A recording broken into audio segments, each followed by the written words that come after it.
Hello and welcome. You're watching Times Now. I'm Padmaja Joshi. In light of the new farm laws, why is there such chaos about mandis? The issue is basically this. The new farm laws give the farmers a choice. Continue to sell in the APMC mandis, where they can get the government-determined MSP, or try and get a better price for their produce in the open market. Now, let's look at the facts. Data available with us shows that after the new laws came in, remember, the ordinance for this was brought in June. Once the ordinance were in effect, farmers chose to sell their produce in the open market as opposed to the mandis. That's right. This is data from the AgroMarkNet portal, and it shows that in the period immediately after the farm ordinance was brought in, that is between June 6 to August 31. In that quarter, mandi arrivals, that is arrivals of crops in the APMC mandis, went down dramatically. This fall was as much as 49% for fruits, 57% for vegetables, and 45% for grains. I want you to take a close look at this table. In those 3 months, under the new laws, arrival of paddy, which is right at the center of this farmers' agitation that we are seeing, the arrival of paddy in APMC mandis went down by 19.5%. That of wheat went down by 22.3%. And that of vegetables like onion went down by as much as 56.9%. What does this mean? Where are these farmers going with their onion, with their paddy, with their wheat? The thing is that when given a choice, these farmers decided to explore the open market. Instead of going to the familiar APMC mandis, they said, okay, let's see what prices the market give us. And it's but natural they got a better price in the open market, which is why they eventually went and sold there. Now the protesting farmers are being told what? That APMC mandis is the only safe place for you. And if you go in the open market, you will be looted. Tell me a commonsensical question. If a farmer is being looted, if he is getting a bad price in the open market, then why did 40.8% of urad dal farmers suddenly say after the new laws came in that I am going to sell outside, not in the APMC mandi? This is in comparison to the same period last year. Why did 19.5% of paddy farmers in this quarter say, let's see what price the trader will give me outside? It is because the farmer had a choice. And these farmers chose to sell in the open market. This is not hypothetical about what could happen. This is data for what farmers have done, what they have decided. Why? Because it's more beneficial for them. Think about that. Now comes to the question, why are these farmers choosing the open markets? Because you've heard many people argue, farmers always sold in the open market. There's nothing new in these laws. I'll tell you what the difference is. Earlier, traders needed a mandi license to purchase from farmers in APMCs, and for this the traders had to pay a market fee. This market fee that the trader pays, you think it's going to come from his pocket? Of course not.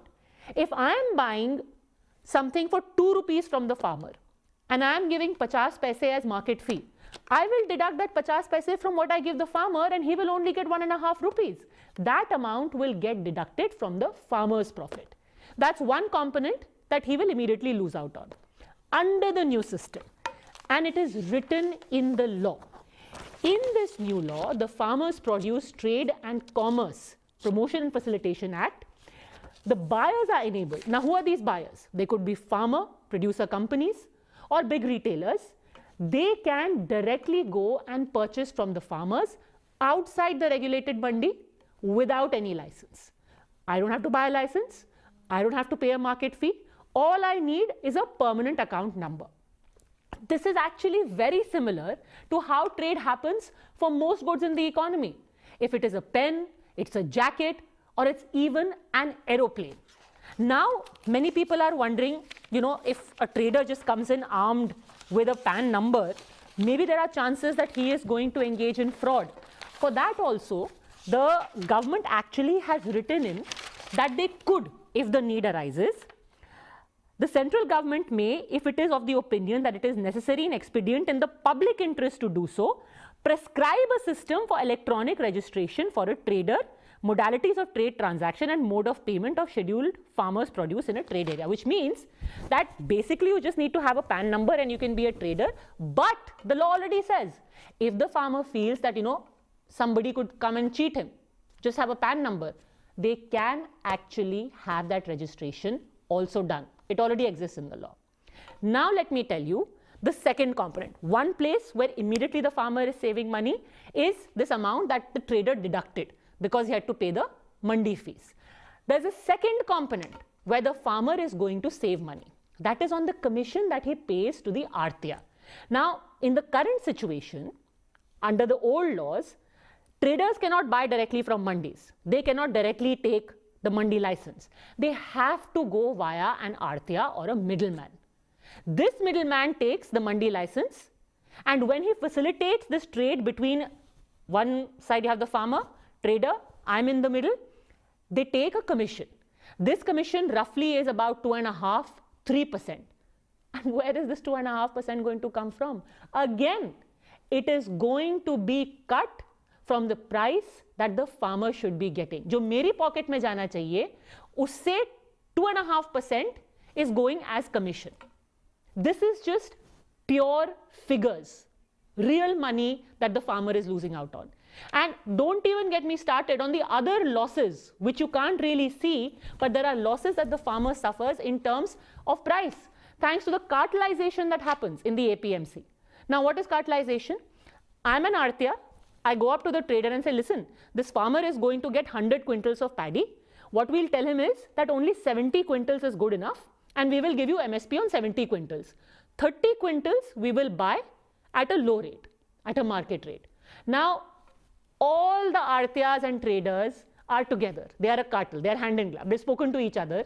So if I am the farmer and I come to you and you say, only 70 quintals I'm going to buy at MSP.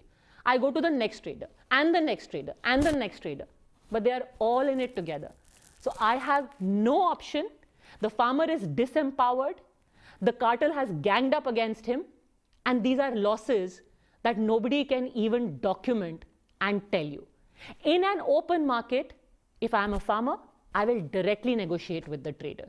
And since now the trader's definition has been opened up, anyone with a PAN card can come in, how many people will you cartelize? If you've got 100 traders who have ganged up, I will go to the 101st trader and say, okay, you tell me, how much money will you give me? I'll go to the next buyer or the next buyer. Simple. The chances of me getting a fair price are much higher. This is money in the farmer's pocket. And finally, this may sound repetitive, but let's keep reminding ourselves that these farm bills only give farmers an option. APMCs are going nowhere. They existed earlier, they exist now, they will exist in the future. The farmer will make an informed choice, APMC or open market.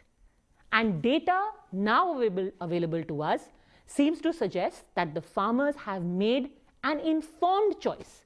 It will be a process, but let's not undermine the negotiating power and the intelligence of the farmer. At the end of the day, he has worked in his fields. He wants and deserves the best price. So at the end of the day, we don't have to certify whether the APMC in Mandi is better or the open market. The important point is that both are available to the farmer. He can choose where he sells based on which gives him a better price. And as these statistics show, that so far farmers are willing and they are taking that leap. If this video helped you understand a little bit about the big brouhaha between the APMC Mandi and the open market, don't forget to share it with your friends. Don't forget to also go to our Facebook page, like us on YouTube, and keep watching Times Now I, where I explain.